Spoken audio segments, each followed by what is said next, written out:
3:27 a.m. You know that number, or one very close to it. You wake up and you didn't dream. Nothing woke you. You're just awake and you're immediately fully alert, which is the part that nobody seems to talk about. You're not groggy, you're online. And then it starts. The conversation from 2011, the thing you said at that party, the email you should have worded differently, the look someone gave you in a hallway 11 years ago. Your brain, it opens the drawer and hands you every single time you were humiliated in high resolution, one after another, for 90 freaking minutes. And then at 5:20, you finally get sleepy, and at 6:15, the alarm goes off.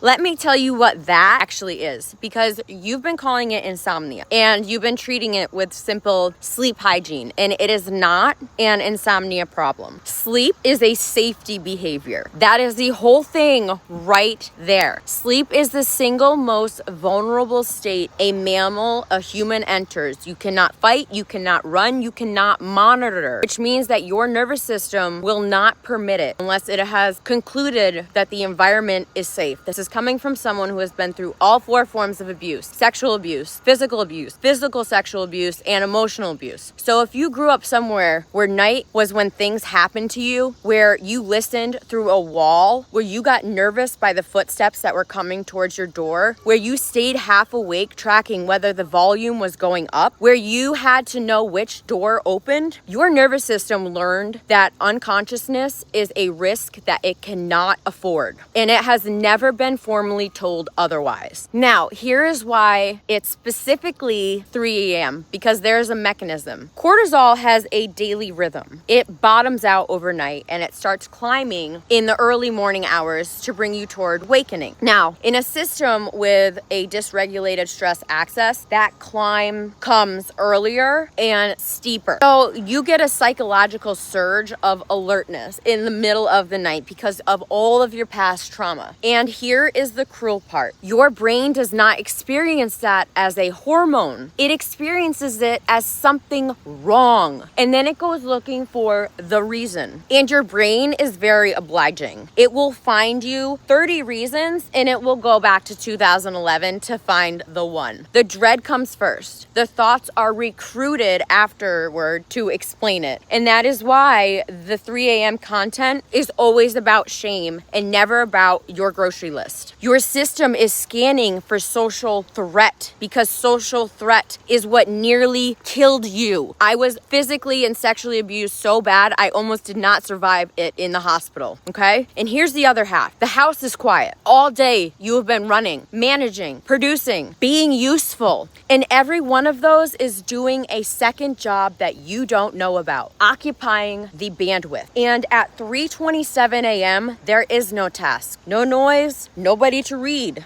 And everything that you've been out running, it catches up because you finally stopped moving. And that's not your brain betraying you. That's the only window it finally gets of safety. So here's what actually helps. And it isn't another lavender spray, although lavender is helpful. Stop trying to sleep. The effort itself is activating you. Trying to sleep is a performance under evaluation, and you will fail at it. So give yourself permission to be awake and just rest. Just close your eyes, okay? Even that is helpful. Get out of the bed at 20 minutes. Do not lie there losing. Your bed is being conditioned into a place where you were constantly tormented, and you need it conditioned as a place where you can finally rest. Go somewhere dim and boring. Not the phone, something dull, low light, low stakes. Me, I literally sat in my closet for a long time. You're waiting for the surge to pass and it does not pass. Cool your body. Long exhales, longer than your inhales. Cool air, cold water on your face, on your wrists. You're not calming your mind. You're signaling to your body, which is where all of your trauma actually lives in your nervous system. And do not, under any circumstances, re-engage the content of the trauma. Do not try to resolve your 2011 issue. There's nothing to solve. The thoughts are not the problem. They are the exhaust. Label it. This is the surge and let it run. And then the real one, which is slower. Your body needs to accumulate evidence that night is safe now. Not a decision, repetitions. Hundreds of nights where the door doesn't open and nothing happens. And some of you have already had thousands of those and it hasn't updated, which is not a failure on your part. It means the file was written deep